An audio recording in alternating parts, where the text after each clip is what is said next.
Welcome back, everybody, to the Road to 1,000 Users. I am John Mello. What I want to talk about today is relieving some of the pressure that comes with setting deadlines. So how much and how long, if you are a prospect or a non-technical person who is asking developers how much and how long it's going to take, stop asking that question. It's useless. There's no way to know. And if you get an answer, the worst thing that can happen if you do ask that question is that you get an answer. You don't want an answer to that question. If the developer says, "Oh, I know, client, we've had a 15-minute conversation. This is going to take me 3 weeks, and it's going to cost you $6,000 to develop." How? How could you possibly know that? That's impossible to know from an initial conversation or from an email. That's the best part. If you get a timeline and a budget from one email description. No, it does not work that way. So first off, if you're on the agency side and you're sending out quotes, or especially if you're using automated emails to send out quotes, that's advanced. But don't if you're responding to an initial RFP email with a quote and a timeline, I think it's safe to say you're probably going to be wrong about that. I don't care how much experience you have. Every project is different. Every client is different. Every project has their own nuanced specs that you probably haven't developed before. So stop doing that. On the prospect side, stop asking how long and how much, because it forces the developer to give you an answer that's probably at the very best a rough estimate, very rough estimate.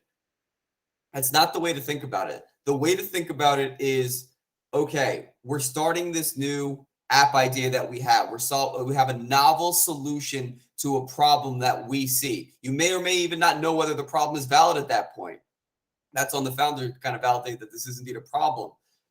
But the proposed solution is, and now this is our first version at the solution to this problem, also known as an MVP. And we're going to put that out there and see how people react to it. And then based on that, we're going to iterate over and over again until we're solving the problem as best as we possibly can, hopefully better than anybody else's. That's the mentality to go in if you have a new app idea.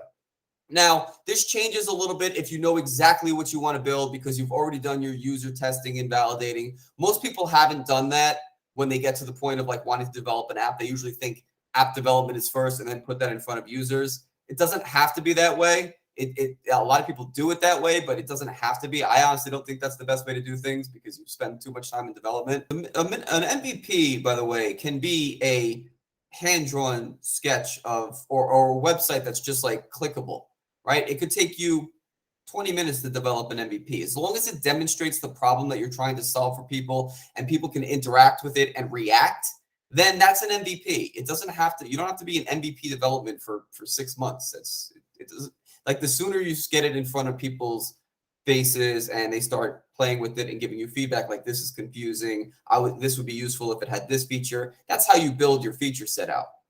So what does that mean for timelines? Let me tie it back because I feel like I'm going all over the place here. There's no timeline for something like that. You're learning. How do you estimate how fast it's going to take you to learn something? How do you estimate how long it's going to take you to reach an audience? It doesn't make sense. Like, you can't really estimate that. You kind of just have to go accept that this is a process. If it's a money grab, if you're doing this because if your prime motivator for building this app is money, I don't know what to tell you because it's not a very good motivator for sticking with this grind of developing an app, finding an audience, finding users. It's a grind. But you should be looking at this more like a learning process, and how well can I solve this particular group of people that I've isolated as my audience? How well can I solve their problems? That's the way to think about this. It's not I want to be the next Facebook or I want to be the next insert Uber. Like I want to be the next Uber for X, and I want to make $1 billion. That's not the way to go into this because you probably will not stick with it.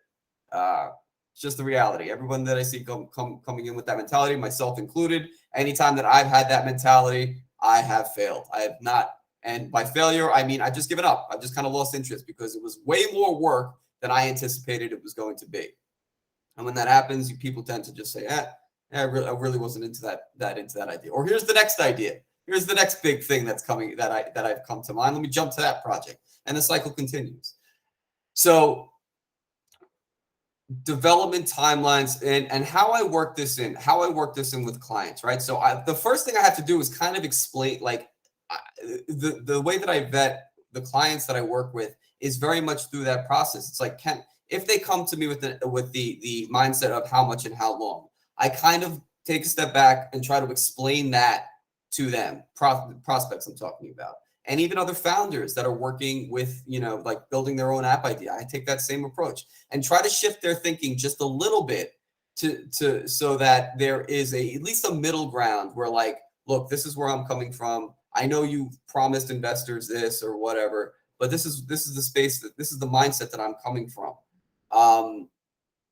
And when that happens, if the client is open to that, if the prospect is open to the idea that this is a learning process, then I'm interested to work with them because just got dark. I'm interested to work with them because they're open to that mindset. And I, of course, as the agency side, have to be mindful of their timelines and be very careful about what I promise that I can deliver, right? That is the biggest thing. The only thing, I've said this before in one of my previous videos, but the only job you have as a bubble freelancer, as a legitimate bubble freelancer, is that you do what you say you're going to do. Right. And I think complete transparency is the best policy. If you're stuck on something, tell the client you're stuck. Tell them you don't know, that you have done this before and you're looking into different implementations, instead of just staying quiet and then they're wondering what the hell is going on and you haven't said anything and you're stressed out because you don't know what to tell them. It's always been a relief when I was more open with the client about what struggle I was going through. How we get started is, all right, we're going to identify this first, it's usually a user interface, right? Because that's usually the first thing that the client wants to see. We're gonna map out a user interface. We're gonna build that in Bubble. That's one development block, as I call them. I charge $2,500 for every development block that I do with a client. That I'm pretty open about that on my website. I don't hide my pricing. It's very clear, right? So when they go through that first $2,500 development block, at the end of it, they're going to have a clickable user interface that's responsive down to 320 pixels. That's my promise, and that's what I deliver. In the second block that we work in, this is a little bit more open. It's more like, okay, what features do we want to see here? You want to see video conferencing in the app. You want to see the ability for a job seeker to apply for jobs. Fine. Let's start building that functionality. I start building. And now we haven't really agreed on what the final scope of work is going to be for this block, because again, we're just kind of exploring what's happening. So I start like the client will pay a deposit, right? So it'll be half of it, half of 2,500, 1,250 to get started. And then we just kind of go through iteratively. Hey, client, this is what I built so far. This is what, the things that I'm finding challenging. And these are, you know what I mean? Like, I think if we do it this way, the development timeline will be a lot quicker, right? If you want, and our goal is always get this into users' hands as fast as possible. That's always should be the goal if you're testing a new idea. How fast can we get this into people's hands so that they can start reacting and giving us feedback? We don't always identify the entire scope of work right at the beginning because we're going to learn stuff on the way. And it's good for me as the developer because I don't have to worry about, over promising what I can deliver because I don't know yet. We're building out a completely new functionality that I've never built before. I'm not locked into this feature set that we've identified. We're starting. And then once I get to a point where it's like, all right, we delivered this, and this. And that's, that was internally, I kind of measure like how much effort that was. I don't track hours for myself, but I do know, like you kind of know when it's like, all right, I've done enough here. And also like measure that against the value that you've added to the client, right? So those two kind of things, like my effort and the value that I've added to the client, are kind of what I use to gauge, like, all right, this is enough for this block. Then we say, all right, then I say, okay, I'm going to do this. And then this is going to be the end of the block, right? Like that, this is the last feature that we're going to build for this block. And then we keep going to the next one and the next one. And again, if the client trusts you, there is never going to be a shortage of features that they want to build, right? As soon as you build one thing, the client will think of 3 other things that they want to build, right? There's always a backlog of features that are going to keep coming. So don't stress about there will always be more work this way. Like, you don't always have to go out and be like hunting for new clients. If you're doing your job right, there will be another feature set this client is going to give you because they trust you and you delivered on what you said you were going to do. So in a nutshell, that is my process and how I work with clients. And it's taken a lot of pressure off me as a developer because I never get the question of how long is this going to take? I don't get it. I don't get it anymore because they know that the question is pointless. I don't know how long it's going to take. We're going to find out. I promise you that I'll keep giving you updates and you're going to see this progress from day one. But to ask how much and how long at the beginning of a feature set or an entire app, much less, it's useless. So we need to shift the way that we think about software development work a little bit for the better. And this way, the developer is not stressed out. The client knows what to expect. And we just move this thing forward. And it naturally happens the way it's supposed to, instead of setting an arbitrary deadline.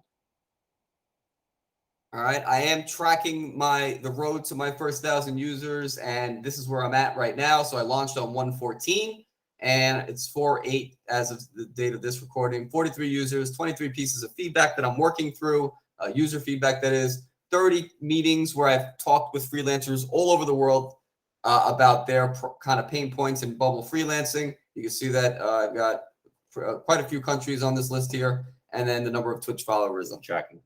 Thanks, everybody. I'll catch you next week.